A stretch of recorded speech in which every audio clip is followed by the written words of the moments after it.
नमस्ते दोस्तों। आज हम स्टार्ट करने वाले हैं इलेक्ट्रोस्टैटिक पोटेंशियल एंड कैपेसिटेंस का लेक्चर नंबर 6। अभी तक हमने पहले चैप्टर में या फिर जो दूसरा चैप्टर हमारा चल रहा है उसमें इलेक्ट्रिक फील्ड निकालना, अलग-अलग चार्ज डिस्ट्रीब्यूशन के कारण इलेक्ट्रिक फील्ड निकालना और पोटेंशियल निकालना, पोटेंशियल डिफरेंस निकालना, पोटेंशियल एनर्जी निकालना, ये सब हम सीख चुके हैं। अभी तक मैंने डाइलेक्ट्रिक की बात नहीं की। आपने कई बार बुक्स में या फिर अपने टीचर से सुन रखा होगा कि जब कोई डाइलेक्ट्रिक मीडियम प्रेजेंट होता है तो वहां पे इलेक्ट्रिक फील्ड वो ओरिजिनल वाली नहीं रह जाती है, चेंज होती है। तो आज हम वही डिस्कस करने वाले हैं, कैसे चेंज होती है। तो चलिए शुरू करते हैं। पहले तो हम कोई मीडियम को जो है आ, ऐसे बोल देते हैं, टॉपिक का नाम लिख देते हैं इफेक्ट ऑफ डाइलेक्ट्रिक। इस पे इफेक्ट, दो चार्ज हैं। अगर दो चार्ज है हमारे पास तो उनके बीच लगने वाले फोर्स पे क्या इफेक्ट होता है? Effect of dielectric. दो चार्ज हैं तो उनके बीच लगने वाले फोर्स पे क्या इफेक्ट पड़ेगा, इलेक्ट्रिक फील्ड पे क्या इफेक्ट पड़ेगा, पोटेंशियल पे क्या इफेक्ट पड़ेगा, ये सब चीजें आज हम डिस्कस करने वाले हैं। तो सबसे पहले मीडियम को जो है दो पार्ट में बांटते हैं। जैसे आप मटेरियल को समझे, कोई भी मटेरियल हो, कंडक्टिंग की बेसिस पे जो है मटेरियल को दो कैटेगरी में हम डिवाइड करते हैं। जैसे मान लीजिए एक जो आप नॉन मेटल या फिर नॉन कंडक्टर सुनते हैं, उसमें क्या होता है, सबका यही कॉन्फ़िगरेशन होता है। बीच में जो है न्यूक्लियस होता है और उनके चारों तरफ इलेक्ट्रॉन घूम रहे होते हैं। अब ये इलेक्ट्रॉन कुछ कुछ एलिमेंट में जो है ये इलेक्ट्रॉन बाउंडेड होते हैं और कुछ एलिमेंट में ये लास्ट वाली शेल के इलेक्ट्रॉन फ्री इलेक्ट्रॉन होते हैं, थोड़े से वो मूव कर सकते हैं विद इन द मटेरियल। तो ये सब केमिस्ट्री में या फिर आपने अभी तक सुन रखा होगा, पढ़ रखा होगा। तो या तो ये इलेक्ट्रॉन बाउंडेड होगा, बाउंडेड इलेक्ट्रॉन हो सकता है कुछ मटेरियल में, और या फिर फ्री भी हो सकता है कुछ मटेरियल में। जिन्हें हम बाउंडेड होता है उन्हें हम नॉन कंडक्टर बोलते हैं, और जो फ्री, जिनमें फ्री इलेक्ट्रॉन होता है उनको हम कंडक्टर बोलते हैं जनरली। तो हमारे पास मीडियम दो तरह का आएगा। या तो पहला होगा कंडक्टिंग मीडियम। कंडक्टिंग मीडियम कहाँ के मीडियम की बात कर रहे हैं? जैसे मान लीजिए कोई चार्ज रखा हुआ है, इसके आसपास कोई मीडियम रखा गया है। जैसे यहाँ पे जनरली मान लें वाटर रख दिया गया है। वाटर के यहाँ पे चार्ज है, यहाँ के किसी पॉइंट, वाटर के अंदर किसी पॉइंट पे हमें इलेक्ट्रिक फील्ड निकालनी है। तो इलेक्ट्रिक फील्ड पे क्या इफेक्ट पड़ेगा? वही ओरिजिनल वाला रहेगा जो पहले के क्यू बाई आर स्क्वायर होता है, या फिर उस पर कोई इफेक्ट पड़ेगा? आज हम इसी चीज को देखने वाले हैं। ठीक है, तो पहला कंडक्टिंग मीडियम हो गया। कंडक्टिंग मीडियम कैसे? उन मीडियम्स को कहेंगे जिनके पास फ्री इलेक्ट्रॉन होगा, एज फ्री इलेक्ट्रॉन। ठीक है। सेकेंड आता है नॉन कंडक्टिंग मीडियम।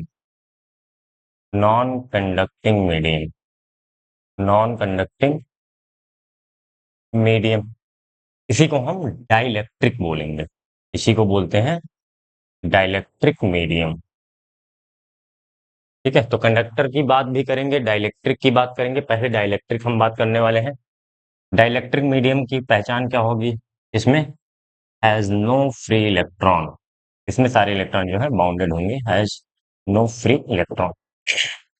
ठीक है, तो हम स्टार्ट करते हैं नॉन कंडक्टिंग मीडियम से, या फिर डाइलेक्ट्रिक मीडियम हमारे पास रखा हुआ है। कोई नॉन कंडक्टिंग मटेरियल है, जैसे यहाँ पे हमने वाटर रख दिया। हालांकि वाटर भी कंडक्टर में आता है, लेकिन बहुत अच्छा कंडक्टर नहीं होता है।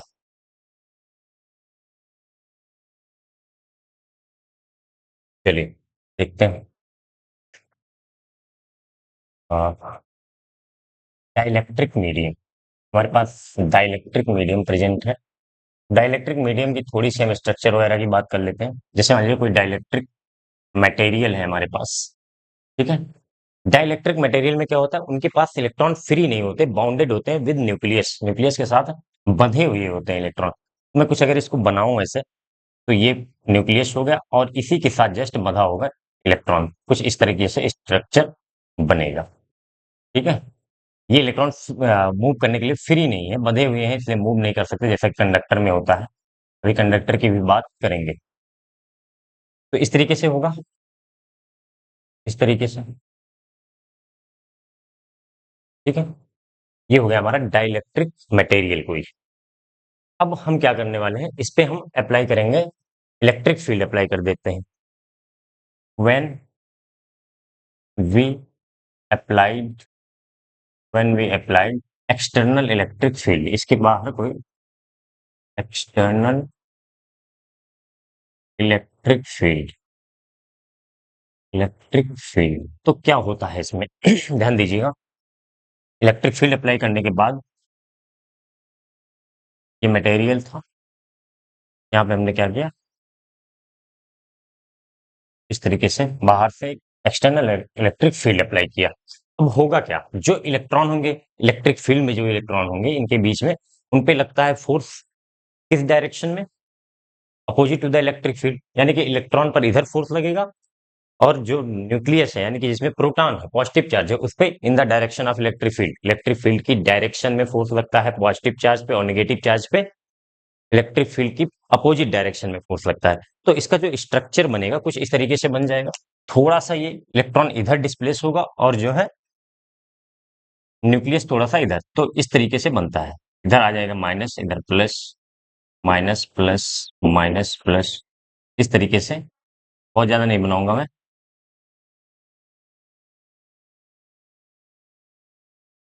ठीक है। इलेक्ट्रिक फील्ड अप्लाई करने के बाद ये इस तरीके से होगा, ऐसे बहुत सारे। और इसी फिनोमिना को हम क्या बोलते हैं, polarization. This phenomena this phenomena is known as, दिख रहा है यहाँ तक, इज नोन एज पोलराइजेशन। इतनी बात समझ में आ गई। This phenomena is known as polarization. ये जो चार्ज डिस्ट्रीब्यूशन फिर से अलग, ये था चार्ज, इलेक्ट्रॉन और न्यूक्लियस जो है, या फिर बोले पॉजिटिव चार्ज और नेगेटिव चार्ज एक दूसरे से बंधे हुए थे। तो फिर जब हमने इलेक्ट्रिक फील्ड अप्लाई किया तो इलेक्ट्रॉन पर इलेक्ट्रिक फील्ड के अपोजिट डायरेक्शन में फोर्स लगा, और न्यूक्लियस पे या प्रोटॉन पे उसके डायरेक्शन में, इलेक्ट्रिक फील्ड की डायरेक्शन में फोर्स लगा, जिससे थोड़ी सी जो है ये जो बाउंडेड थे उनके बीच थोड़ा सा गैप आ गया, और इसी फिनोमिना को हम क्या बोल दिए, पोलराइजेशन। चलिए अब आगे बात करते हैं। ये जो है कुछ इस तरीके से दिखने लगेगा हमें, ध्यान से देखिएगा। कुछ इस तरीके से दिखने लगेगा कि इस साइड पे जो है नेगेटिव चार्ज आ गया है और इस साइड पे पॉजिटिव चार्ज, बीच में भी होंगे सारे, लेकिन हम बस इस साइड की बात कर रहे हैं और इस साइड की बात कर रहे हैं। तो बाहर वाली इलेक्ट्रिक फील्ड होगी कुछ, ये बाहर वाली इलेक्ट्रिक फील्ड ई एक्सटर्नल, ठीक है, ई एक्सटर्नल हो गया। और अंदर भी जो ये चार्ज डिस्ट्रीब्यूशन फिर से हुआ है, पॉजिटिव से निगेटिव की तरफ एक नई इलेक्ट्रिक फील्ड जनरेट होगी, जिसे हम बोलेंगे इंटरनल इलेक्ट्रिक फील्ड या फिर electric field due to polarization. ये क्या होगी, कि इंटरनल बोल रहे हैं हम इसको, इंटरनल क्या है, electric field, electric field due to polarization, due to polarization, due to polarization, ठीक है। तो आपको इतना समझ में आया इलेक्ट्रिक फील्ड अप्लाई करने के बाद हो क्या रहा है। अब अगर हम बात करें इसके अंदर इलेक्ट्रिक फील्ड की, इसको मैं रफ करूं थोड़ा सा, यहाँ तक आपने नोट कर लीजिए, फिर मैं इसको रफ कर रहा हूँ, यहीं से हमें समझना है सारी चीजें। अगर इसके अंदर इलेक्ट्रिक फील्ड की बात करें हम, electric field inside the material, electric field inside the material की बात कर रहे हैं, मटेरियल, ठीक है। हमने माना यहाँ पे नेट इलेक्ट्रिक बात करें, चलो नेट बोल दे रहे हैं। तो ई नेट जो होगा वो कितना होगा, क्या होगा। तो दो इलेक्ट्रिक फील्ड है, एक इस डायरेक्शन में एक इस डायरेक्शन में, तो वेक्टर क्वांटिटी है इलेक्ट्रिक फील्ड, दोनों को वेक्टर सम कर देंगे। ई नेट जो होगा, इनसाइड मटेरियल की बात कर रहे हैं हम, इनसाइड मटेरियल क्या हो जाएगा, ई एक्सटर्नल, ई एक्सटर्नल प्लस ई इंटरनल। ई इंटरनल कौन सा है, जो पोलराइजेशन के कारण आया है, ठीक है। ये अंदर वाली जो ब्लू कलर से बनाया है मैंने। तो अब दोनों अपोजिट डायरेक्शन में है, तो यहां से हम श्योर कह सकते हैं कि जो नेट इलेक्ट्रिक फील्ड होगी एक्सटर्नल वाली इलेक्ट्रिक फील्ड से कुछ रिड्यूस होगी, क्योंकि ये इसके अपोजिट डायरेक्शन में है तो इसे कम ही करेगा। तो ई नेट जो है इसका जो मैग्नीट्यूड होगा ये लेस देन होगा ई एक्सटर्नल से। ठीक है, इतनी बात आपको समझ में आ गई होगी। अगर नेट इलेक्ट्रिक फील्ड कम हो जा रही है, हालांकि ऐसा नहीं है कि आप ऐसा बिल्कुल मत समझिएगा कि ये वाली इलेक्ट्रिक फील्ड को अपने अंदर जाने से अलाउ ही नहीं कर पा रहा। अभी भी अगर हम एक्सटर्नल इलेक्ट्रिक फील्ड की बात करें अंदर, तो वही है जो पहले थी। ठीक है, बिना पोलराइजेशन के जो इलेक्ट्रिक फील्ड जा रही थी वही है, लेकिन नेट इलेक्ट्रिक फील्ड चेंज होगा क्योंकि एक नई इलेक्ट्रिक फील्ड बनी जो कि अपोजिट डायरेक्शन में है। तो इस अंदर के किसी भी पॉइंट पे हम नेट इलेक्ट्रिक फील्ड निकालेंगे तो वो इन दोनों का वेक्टर सम होगा, और वेक्टर सम होगा अपोजिट डायरेक्शन में, इसलिए नेट इलेक्ट्रिक फील्ड कम हो जाएगी। ठीक है, आई होप आपको इतना समझ में आ गया होगा। अब अगर इतना समझ में आ गया होगा तो चलिए हम इस पर कुछ एप्लीकेशन देखते हैं क्या क्या हो सकता है। ठीक है, इतनी बात समझ में आ गई। रब करें इसको ऐसे।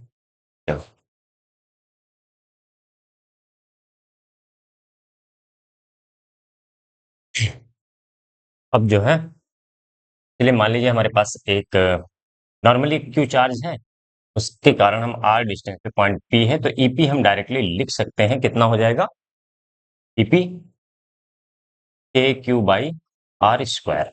ठीक है, अब दूसरा केस लेते हैं। इसी चार्ज के कारण यहाँ पे मान लीजिए कोई मीडियम प्रेजेंट है, डाइलेक्ट्रिक मीडियम कुछ भी प्रेजेंट है, वाटर रख दिया, कुछ भी लिख दिया, चलो वाटर ले लिया हमने, वाटर ले लिया। तो अब पी पॉइंट पे क्या हो जाएगा इलेक्ट्रिक फील्ड, तो चलो E at P due to Q, E at P due to Q अभी भी यही होगा कि ये आर डिस्टेंस पे के क्यू बाई आर स्क्वायर। अभी तो आप सोच रहे होंगे मैं बोल रहा था कि यहाँ पे नेट इलेक्ट्रिक फील्ड कम हो जाए, तो नेट इलेक्ट्रिक फील्ड की हम बात नहीं कर रहे हैं, electric field due to Q की बात कर रहे हैं। इसमें कोई चेंज नहीं आने वाला है।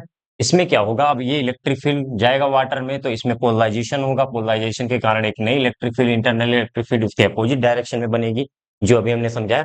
और उसके कारण नेट इलेक्ट्रिक फील्ड हम बात करें, ई नेट क्या हो जाएगा, ई नेट जो होगा वो कम होगा ई एक्सटर्नल से, ई एक्सटर्नल से, जो ये एक्सटर्नल फील्ड इसके अंदर है, या फिर ई ओरिजिनल बोल दें हम इसको, यहाँ पे एक्सटर्नल वगैरह है, ई ओरिजिनल कौन सा है, ये के क्यू बाई आर स्क्वायर, या फिर ठीक है चलिए इस तरीके से आप समझिए, जो के क्यू बाई आर स्क्वायर सीधा लिख दो, के क्यू बाई आर स्क्वायर लिख दीजिए। तो के क्यू बाई आर स्क्वायर से कम हो जाएगी क्योंकि इसके अंदर पोलराइजेशन होगा, और पोलराइजेशन के कारण एक अपोजिट डायरेक्शन में इलेक्ट्रिक फील्ड जनरेट होगी। ठीक है, अब कितनी जनरेट होगी ये अभी हम नहीं कह सकते, क्योंकि इसका हमें शेप और साइज कितनी दूर में प्रेजेंट है ये सब पे डिपेंड करता है, और कौन सा मटेरियल है इन पर डिपेंड करता है। तो अब यही हम कोशिश करते हैं कि कितनी कम होगी इसको हम किसी तरीके से निकाल लें। ठीक है, ये बात समझ में आ गई आपको। अगर क्वेश्चन में ये दे देता है कि इस पॉइंट पे ड्यू टू क्यू बताइए, तो उसमें कोई चेंज नहीं आने वाला, आप ये बात समझ लीजिए। यहाँ पे कोई चार्ज होगा, अगर मान लीजिए यहाँ पे क्यू क्यू चार्ज रख दें हम, तो क्यू यहाँ पे एक हमने चार्ज रख दिया मान लीजिए स्मॉल क्यू, तो कैपिटल क्यू जो है ये स्मॉल क्यू पर कितना फोर्स लगाएगा, force due by capital Q on small Q, force by capital Q on small Q, अभी भी कोई चेंज नहीं आएगा, K Q Q by R square ही होगा। नेट फोर्स ऑन क्यू जो है वो चेंज हो जाएगा। इसीलिए ये कॉन्ट्राडिक्शन आता है कि लोग बोलते हैं कि जो है फोर्स जो है मीडियम पे डिपेंड करता है, मीडियम पे नहीं डिपेंड कर रहा है, उस पर एक नई इलेक्ट्रिक फील्ड बन रही है, और उसके कारण कुछ फोर्स इधर आ जाएगा इस पर, इस इलेक्ट्रिक फील्ड के कारण ये पॉजिटिव चार्ज है तो इलेक्ट्रिक फील्ड की डायरेक्शन में भी फोर्स आ जाएगा, इसलिए नेट फोर्स कम हो जाता है, रिड्यूस हो जाता है, जिसको जनरली हम बोल देते हैं कि जो फोर्स है इलेक्ट्रिक फोर्स है वो मीडियम पे डिपेंड करता है, या फिर इलेक्ट्रिक फील्ड जो है मीडियम पे डिपेंड करती है। एक्चुअली मीडियम पे नहीं डिपेंड कर रहा है, अभी भी ये electric field due to Q जो है वही है के क्यू बाई आर स्क्वायर, जो यहाँ पे थी बिना किसी डाइलेक्ट्रिक मीडियम के। ठीक है, तो आपको शायद ये बात समझ में आ गई होगी कि नेट इलेक्ट्रिक फील्ड चेंज होती है, ओरिजिनल इलेक्ट्रिक फील्ड उतनी ही रहती है। रफ कर दूं इसको मैं। अब बात आती है कितनी कम होगी, कितनी कम होगी। तो मान लीजिए इलेक्ट्रिक फील्ड जो है, let electric field is sorry electric field dielectric, dielectric is present everywhere. Dielectric is present everywhere. मान लीजिए हमारे पास ऐसा है, यहाँ पे पूरा वाटर भरा, वाटर वाटर ले लिया हमने, वाटर ले लिया तो यहाँ पे चार्ज रखा है क्यू। अब इसके अंदर सभी जगह पे डाइलेक्ट्रिक है, पूरी दुनिया में इसके आसपास डाइलेक्ट्रिक है, वाटर भरा हुआ है। इससे आर डिस्टेंस पे हमें पी पॉइंट पे इलेक्ट्रिक फील्ड निकालनी है। तो अगर हम बात करें, फिर वही बात आती है कि अगर क्यू के कारण पी पे इलेक्ट्रिक फील्ड निकाले तो के क्यू बाई आर स्क्वायर ही होगा, अभी भी कोई चेंज नहीं होगा। लेकिन नेट इलेक्ट्रिक फील्ड की हम बात करने जा रहे हैं, तो एक बार मैं लिख दे रहा हूँ, E at P due to Q ये वही होगा के क्यू बाई आर स्क्वायर, इसमें कोई चेंज नहीं आने वाला है। लेकिन नेट इलेक्ट्रिक फील्ड की बात करें, ई नेट एट पी कितना हो जाएगा, ये जो ई एट पी है उसका जो है, उसको हम के से डिवाइड कर देंगे, या फिर इसी के को हम बोलते हैं ईपी बाई एप्सिलॉन आर। अभी इसके बारे में मैं बता रहा हूँ, ठीक है। जो नेट इलेक्ट्रिक फील्ड है इस पर, वो EP by original electric field का जो है, उसको हम के से या फिर एप्सिलॉन आर से। अब ये के और एप्सिलॉन आर है क्या, इसको देख लेते हैं। के को बोलते हैं हम डाइलेक्ट्रिक कांस्टेंट। क्या बोलते हैं? Dielectric constant. ये अलग अलग मटेरियल का जो है, अलग अलग मटेरियल का अलग अलग होता है। और एप्सिलॉन आर, दोनों का मतलब सेम है, बस अलग अलग नाम दे दिया गया है। तो इसमें आप कंफ्यूज नहीं होना है, कहीं पे के लिखा है या फिर कहीं पे एप्सिलॉन आर। एप्सिलॉन आर क्या होता है? रिलेटिव परमिटिविटी होती है। ज्यादा सही मुझे एप्सिलॉन आर ही लगता है, relative permittivity, relative permittivity of medium. जो भी है ये वाटर की रिलेटिव परमिटिविटी है, वैसे इसकी वैल्यू होती है 80 होती है। वैक्यूम के लिए रिलेटिव परमिटिविटी की वैल्यू 1 होती है, ठीक है। For vacuum, for vacuum E R equal to 1। अब ध्यान दीजिएगा, इतनी बात समझ में आएगी। अगर सभी जगह पर हमारे पास डाइलेक्ट्रिक प्रेजेंट है, ऐसा नहीं कि यहाँ पे आधा अधूरा, अगर आधा अधूरा होगा तो हम उसको फाइंड आउट नहीं कर सकते, हम कंफर्म बता नहीं सकते कितनी कम होगी। लेकिन अगर हर जगह पे, जहाँ पे चार्ज है, चार्ज से लेकर उस पॉइंट तक अगर हर जगह पे डाइलेक्ट्रिक प्रेजेंट है, तो हम बता सकते हैं कि वो कितना कम होगा। उसको के से डिवाइड कर देंगे या एप्सिलॉन आर से डिवाइड कर देंगे। इसका डाइलेक्ट्रिक कांस्टेंट होता है, अलग अलग मटेरियल का अलग अलग होता है, ठीक है। और अगर हम बात करें मेटल की, चलो कंडक्टर की बात आगे करेंगे। वैसे इनफाइनाइट होता है डाइलेक्ट्रिक कांस्टेंट मेटल के लिए। इसको रफ करूं मैं, और थोड़ी सी और इसके वैल्यू को मैं और डीपली एनालाइज करें तो एप्सिलॉन आर के बारे में और थोड़ी सी बातें कर लेते हैं। क्या है रिलेटिव परमिटिविटी? किसके relative permittivity? Epsilon R equal to होता है एप्सिलॉन अपान एप्सिलॉन नॉट। अब एप्सिलॉन क्या है? जैसे मान लीजिए हम वाटर का करें तो ये वाटर की परमिटिविटी, ठीक है, मीडियम की परमिटिविटी, मीडियम की परमिटिविटी है, मीडियम की परमिटिविटी।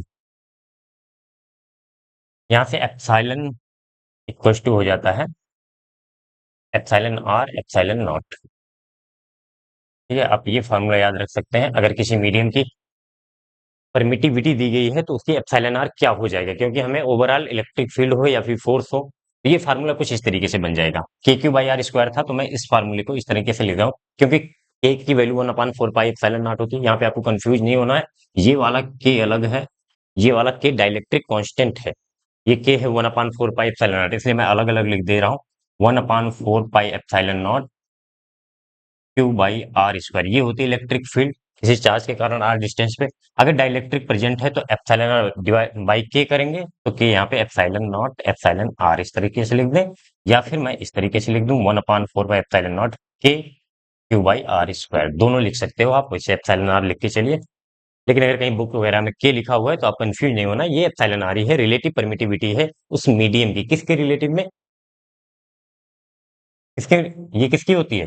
एप्सिलॉन नॉट हम किसकी लिखते हैं? वैक्यूम की परमिटिविटी। वैक्यूम के रिलेटिव जो है, हम अगर किसी मीडियम की परमिटिविटी निकालें या फिर जैसे किसी मीडियम की परमिटिविटी में वैक्यूम की परमिटिविटी से डिवाइड कर दें, तो जो है एप्सिलॉन आर उस मीडियम की रिलेटिव परमिटिविटी मिल जाती है, और वो उसी पर डिपेंड करता है ये सारा इलेक्ट्रिक फील्ड। अगर इलेक्ट्रिक फील्ड इस तरीके से रिड्यूस हो रही है, तो सेम दो चार्ज के बीच लगने वाला फोर्स मान लीजिए Q1 है और Q2 है, इनके बीच की डिस्टेंस है R, तो इनके बीच फोर्स क्या लगेगा? K Q1 Q2 by R square. लेकिन इसको मैं इस तरीके से अगर यहाँ पे कोई डाइलेक्ट्रिक मीडियम प्रेजेंट हो जिसका डाइलेक्ट्रिक कांस्टेंट के या फिर एप्सिलॉन आर बोले, दोनों एक ही चीज है, बस नाम अलग अलग रखे गए हैं। एप्सिलॉन आर और डाइलेक्ट्रिक कांस्टेंट में कोई डिफरेंस नहीं है, एक ही चीज के दो नाम है बस। तो के की जगह पे मैं लिख दे रहा हूँ 1/4 पाई एप्सिलॉन नॉट। अब फोर्स भी उसी अमाउंट से घट जाएगा, क्योंकि electric field F equal to क्या होता है? Q into E. Force equal to क्या होता है? Q into E. अब अगर ई में के से डिवाइड कर रहे हैं हम, तो ओवरऑल फोर्स में ही तो डिवीजन होगा उसका। तो चलिए 4 पाई एप्सिलॉन नॉट के into Q1 Q2 by R square, Q1 Q2 by R square, यहाँ के लिए इन दोनों के बीच लगने वाला फोर्स हो गया। इसी को मैं देखो ये जो है, ये इतना, ये इतना क्या है? एफ है। अगर डाइलेक्ट्रिक प्रेजेंट है तो ये इतना पहले एफ था, तो एफ नेट हो जाएगा, एफ नेट हो जाएगा एफ अपॉन के। ठीक है, इस पर आपको न्यूमेरिकल मिल सकते हैं, आप प्रैक्टिस कर सकते हैं। बस एफ अपॉन के करना है। जैसे मान लीजिए यहाँ पे अगर जब कुछ नहीं था तो फोर्स लग रहा था 10 न्यूटन। ठीक है, अगर कुछ नहीं था यहाँ पे, मान लीजिए इन दोनों के बीच फोर्स था 10 न्यूटन। अब इसको वाटर में रख दें, इस पूरे सिस्टम को उठा के, तो वाटर का परमिटिविटी क्या होती है? 80 होती है वाटर के लिए। तो उस 10 में 80 से डिवाइड कर देंगे, नेट फोर्स हमें आ जाएगा। ठीक है, लेकिन वाटर में रखने के बावजूद Q1 Q2 पर भी 10 न्यूटन ही फोर्स लगा रहा होगा, इस बात को ध्यान रखिएगा, इस बात को मत भूलिएगा कि Q1 Q2 पर जो फोर्स लगा रहा था वो घट गया, नेट फोर्स घटेगा। Q1 Q2 पर अभी भी 10 न्यूटन लगा रहा होगा वाटर में रखने के बाद भी, क्योंकि वाटर में पोलराइजेशन होगा और नई इलेक्ट्रिक फील्ड बनी हुई होगी इस डायरेक्शन में, तो इस डायरेक्शन में भी कुछ फोर्स आएगा, उनका नेट फोर्स निकल के आता है एफ अपॉन के। ठीक है, इस बात को समझ गए आप? अब अगर इस बात को समझ गए तो बस इसमें इतना इनफ है, मोर देन इनफ है आपको बोर्ड के लिए और कंपटीशन के लिए भी इतना काफी है। अगर ये कॉन्सेप्ट आपको अच्छे से समझ में आ गया होगा तो बोर्ड में भी कोई प्रॉब्लम नहीं होने वाली है, और नीट और जेईई मेंस मेंस के लिए भी इतना इनफ इनफ है। अब जो है हम बात करते हैं, कंडक्टर की बात कर लेते हैं। डाइलेक्ट्रिक की बात तो हमने कर लिया। चलिए कंडक्टर, कंडक्टर में क्या क्या होता है ये देख लेते हैं। तो हेडिंग लगा लेते हैं, study of conductor. Study of conductor. ठीक है, तो इसमें हम कंडक्टर के बारे में स्टडी करने वाले हैं। कंडक्टर में क्या होता है? कंडक्टर में क्या होता है? फ्री इलेक्ट्रॉन होता है, इसके पास है फ्री इलेक्ट्रॉन, जो कि with in the material easily move कर सकते हैं अगर उन पे जरा सा भी हालांकि वो वैसे भी मूव करते रहते हैं, लेकिन नेट चार्ज उन पे जीरो रहता है। ऐसा नहीं कि वो चार्ज इलेक्ट्रॉन फ्री है तो उन पर नेगेटिव चार्ज आ जाएगा, क्योंकि उतना ही अमाउंट में उसमें पॉजिटिव चार्ज भी होता है। तो ये हो गया मान लो हमारा मटेरियल, कंडक्टिंग मटेरियल। इसमें क्या होंगे? बहुत सारे फ्री इलेक्ट्रॉन होंगे, बहुत सारे होते हैं। ठीक है, आपको अगर एग्जांपल से मैं समझा दूं, एल्यूमिनियम का 13 होता है एटॉमिक नंबर। तो इसका जब हम इलेक्ट्रॉनिक कॉन्फ़िगरेशन करते हैं 283, तो इसमें जो लास्ट शेल वाले 3 इलेक्ट्रॉन होते हैं ये फ्री इलेक्ट्रॉन होते हैं। तो एक एटम में 3 इलेक्ट्रॉन फ्री होता है, और आपको पता है कि एक छोटा सा भी एल्यूमिनियम का हम टुकड़ा ले लें तो उसमें कितने सारे एल्यूमिनियम एटम होंगे, आप कन्वर्ट कर सकते हैं उसमें अवोगाद्रो नंबर वगैरह से मल्टीप्लाई करके। अब वो मैं यहाँ पे डिस्कस नहीं करने वाला। तो उतने एटम, जितने एटम होंगे इंटू 3 उतने फ्री इलेक्ट्रॉन होंगे, तो ये बहुत सारे नंबर में होते हैं। जनरली इनकी डेंसिटी जो होती है 10⁻29 पर मीटर क्यूब होती है।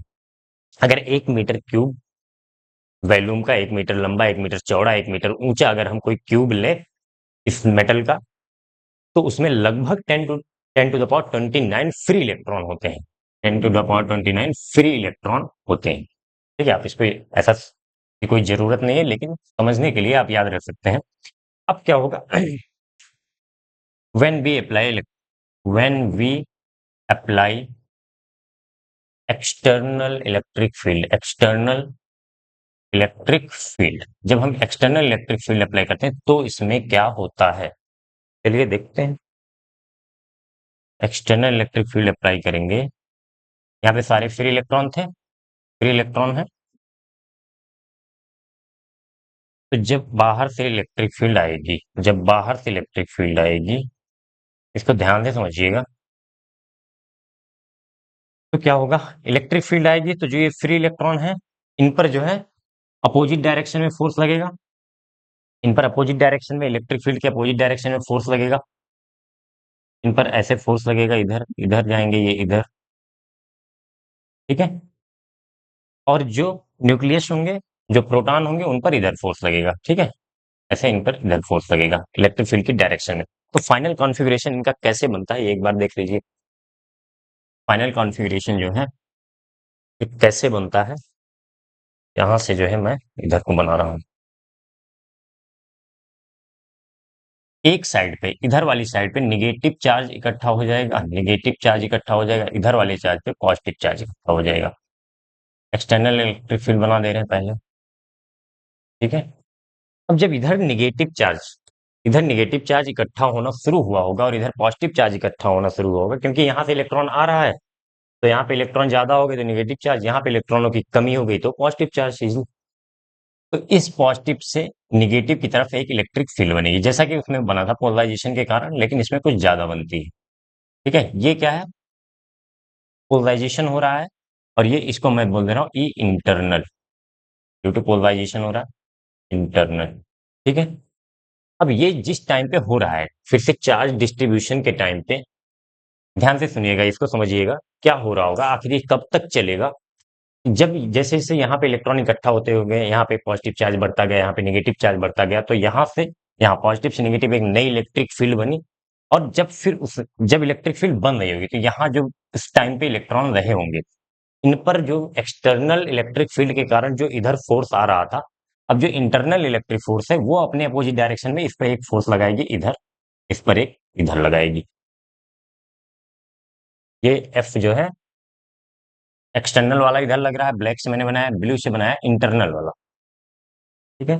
तो स्टार्टिंग में तो इंटरनल वाली इलेक्ट्रिक फील्ड कम रही होगी, लेकिन जैसे जैसे चार्ज बढ़ता जाएगा, अंदर इलेक्ट्रिक फील्ड बढ़ती जाएगी, तो इंटरनल वाला फोर्स भी बढ़ता जाएगा। जैसे जैसे चार्ज बढ़ेगा, दोनों साइड पे एक्यूमुलेट होता जाएगा, वैसे अंदर वाली फील्ड भी बढ़ेगी, और अंदर वाली फील्ड बढ़ेगी तो इस पर फोर्स का बढ़ता जाएगा। तो फाइनली ये कब तक मूव करेगा, जब तक दोनों साइड की electric field, external electric field और इंटरनल इलेक्ट्रिक फील्ड इक्वल नहीं हो जाएंगे, तब तक की कंडीशन को हम बोलते हैं इलेक्ट्रोडायनेमिक कंडीशन। और ये विद इन सेकेंड होता है, विद इन माइक्रो सेकेंड बोल लीजिए, होता है। और जब when E external equals to E internal, तो क्या हो जाएगा, इसके बाद हो जाएगा नो मूवमेंट, किसी भी इलेक्ट्रॉन का मूवमेंट नहीं होगा, no movement of electron, electron सब रुक जाएंगे, और इसी कंडीशन को हम बोलते हैं इलेक्ट्रोस्टैटिक कंडीशन, इलेक्ट्रोस्टैटिक कंडीशन। और ये with in second, micro second होता है, with in micro second it happen, it happens with in micro second, with in micro second, ठीक है। तो आपको ये समझ में आ गया होगा क्या हो रहा है एक्चुअल में। तो जब एक्सटर्नल इलेक्ट्रिक फील्ड और इंटरनल इलेक्ट्रिक फील्ड को रफ कर दूं मैं, जब एक्सटर्नल इलेक्ट्रिक फील्ड और इंटरनल इलेक्ट्रिक फील्ड दोनों एक दूसरे के इक्वल हो गए, तो नेट इलेक्ट्रिक फील्ड क्या हो जाएगी, E net inside material zero हो जाएगी कि नहीं, क्योंकि दोनों अपोजिट डायरेक्शन में है, दोनों अपोजिट डायरेक्शन में है, तो नेट इलेक्ट्रिक फील्ड जीरो हो जाएगी। एक्सटर्नल इलेक्ट्रिक फील्ड इधर थी, इंटरनल इलेक्ट्रिक फील्ड इधर थी, तो नेट इलेक्ट्रिक फील्ड जीरो हो गई। अब ये बढ़ेगा नहीं, क्योंकि जैसे ही इक्वल हुआ, इलेक्ट्रॉन का मूवमेंट दोनों साइड में फोर्स इक्वल हो गया, और फोर्स इक्वल हो गया तो इलेक्ट्रॉन जो है इक्विलिब्रियम कंडीशन में आ जाएंगे। इक्विलिब्रियम कंडीशन में आ जाएंगे तो कोई मूवमेंट नहीं होगा, और मूवमेंट नहीं होगा तो इसी कंडीशन को हम बोलेंगे इलेक्ट्रोस्टैटिक कंडीशन। और फिर उसके बाद अंदर इलेक्ट्रिक फील्ड जो है जीरो हो जाएगी। ठीक है, तो यहां पे हम एक कंक्लूजन निकाल सकते हैं कि अगर हम किसी कंडक्टिंग मटेरियल को किसी इलेक्ट्रिक फील्ड में, एक्सटर्नल इलेक्ट्रिक फील्ड में रखेंगे तो उसके अंदर इलेक्ट्रिक फील्ड नहीं होगी, जीरो हो जाएगी। कैसे जीरो होगी ये बात हमने समझ लिया है। ठीक है, तो यहां से मैं कंक्लूजन निकालता हूं क्या, कि कंडक्टर के अंदर जो है, कंडक्टर के अंदर नेट इलेक्ट्रिक फील्ड की बात करेंगे, क्योंकि बाहर इलेक्ट्रिक फील्ड अभी भी है, लेकिन उतनी ही इलेक्ट्रिक फील्ड अंदर जनरेट हो जा रही है। इसीलिए नेट इलेक्ट्रिक फील्ड जीरो होती है। इस बात को आप दिमाग में बैठा लीजिए, आगे काम आने वाला। दिख रहा है ना? ठीक, नेट इलेक्ट्रिक फील्ड जीरो हो जाएगी कंडक्टर के अंदर। और एक बात समझिए, पोटेंशियल के टर्म में अगर इलेक्ट्रिक फील्ड कहीं पे जीरो है तो वहां पे पोटेंशियल सेम होगा। जीरो होगा ये हम नहीं कह सकते, जीरो तो नहीं होगा। क्यों नहीं होगा आगे बात करेंगे, लेकिन कंडक्टर का कंडक्टर का हर पॉइंट एवरी पॉइंट जो है क्या होगा, अगर हर पॉइंट पे पोटेंशियल सेम है, क्योंकि इलेक्ट्रिक फील्ड सेम है, जीरो हो गई है नेट इलेक्ट्रिक फील्ड, तो पोटेंशियल सेम हो जाएगा कंडक्टर का हर पॉइंट, इक्वी पोटेंशियल हो जाएगा। हमने इक्वी पोटेंशियल पढ़ा था, उसके बारे में प्रॉपर्टीज पढ़ी थी, इक्वी पोटेंशियल होगा। ठीक है, इतनी बात हो गई। अब कुछ जो है प्रॉपर्टीज और कंडक्टर की देख लेते हैं हम, कैसे हम अगर चार्ज देंगे चार्ज डिस्ट्रीब्यूशन वगैरह कैसे होता है, इस चीज को हम देख लेते हैं। ठीक है, तो यहां तक अगर आपको समझ में आ गया तो आगे की कहानी आपको समझ में इजिली आएगी। इतना टाइम हो गया, चलिए।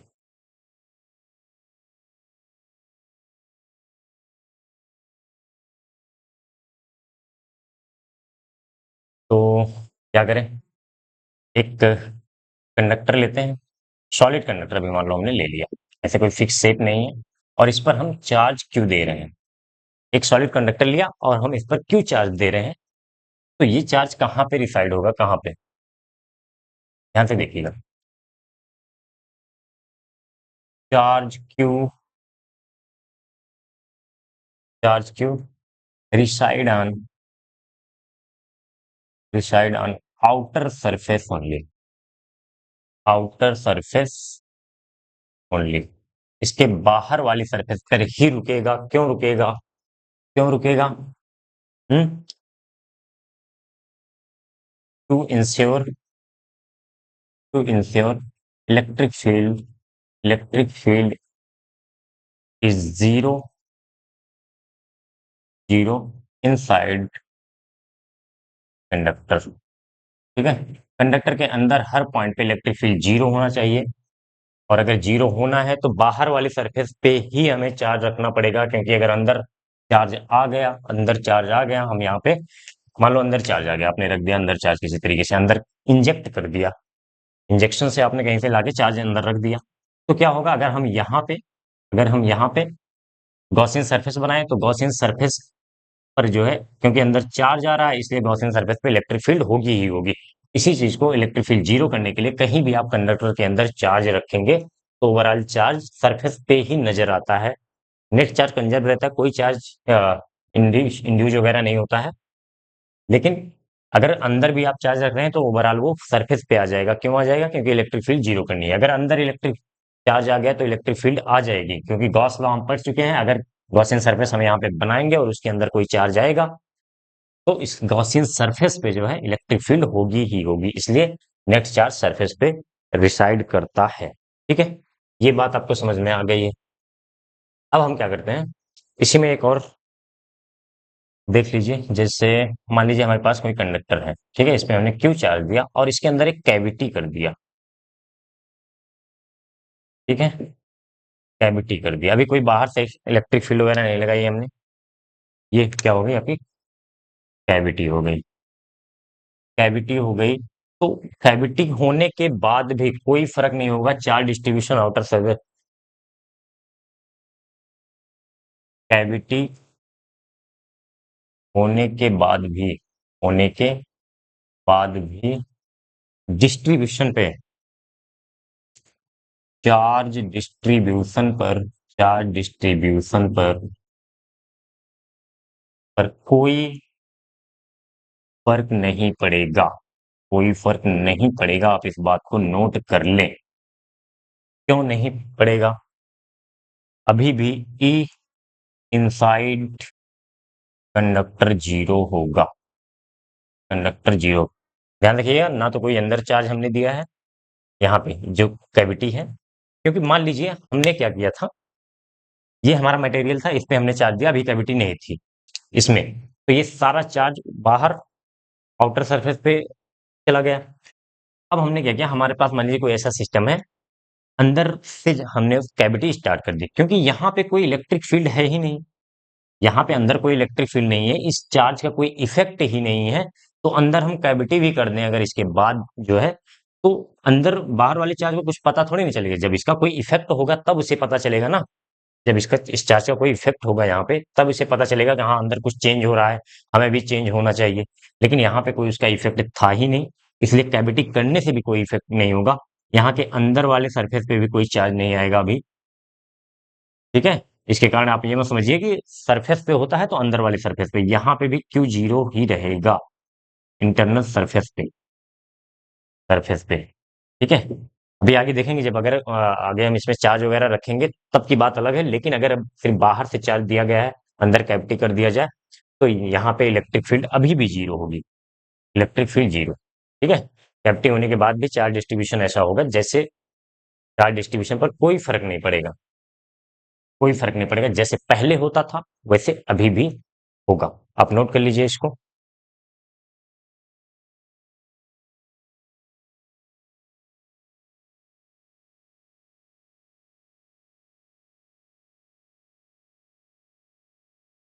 हो गया?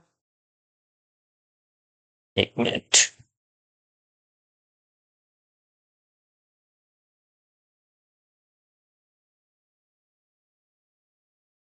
चलिए इसी से रिलेटेड जो है कुछ क्वेश्चन कर लेते हैं।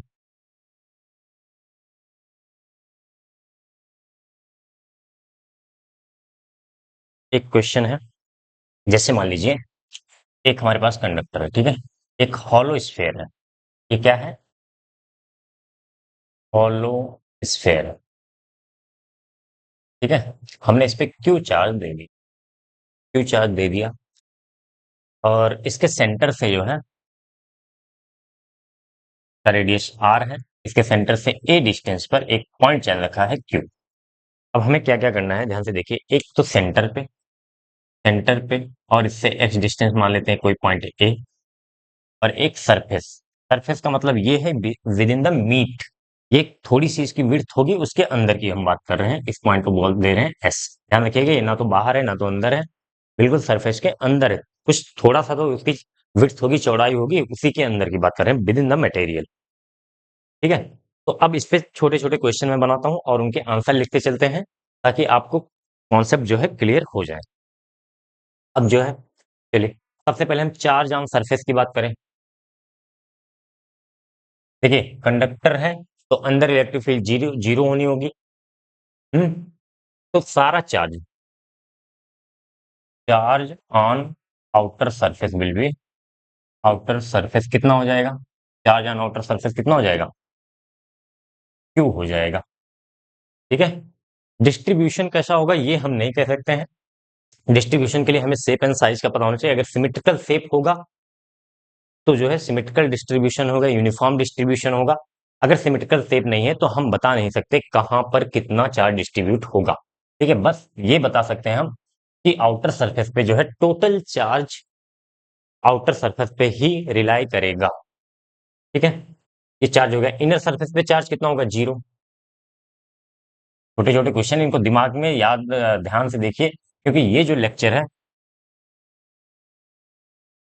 ये बहुत इंपॉर्टेंट है आपके लिए। इनर सरफेस पे क्यू इक्वल टू हो जाएगा जीरो।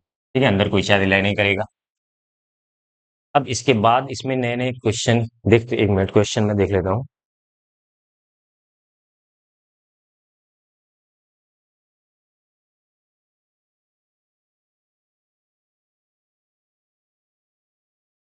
चलिए ठीक।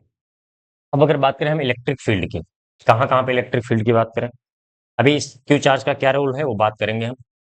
थर्ड क्वेश्चन ले लेते हैं, यहाँ पे हमें निकालना है इलेक्ट्रिक फील्ड। इलेक्ट्रिक फील्ड निकालना किस किस पॉइंट पे, ई ए पर बताना है, ई सी पर बताना है और ई एस पर बताना है, ई एस पर बताना है। तो क्या होना चाहिए इलेक्ट्रिक फील्ड, आप सोच के बताइए।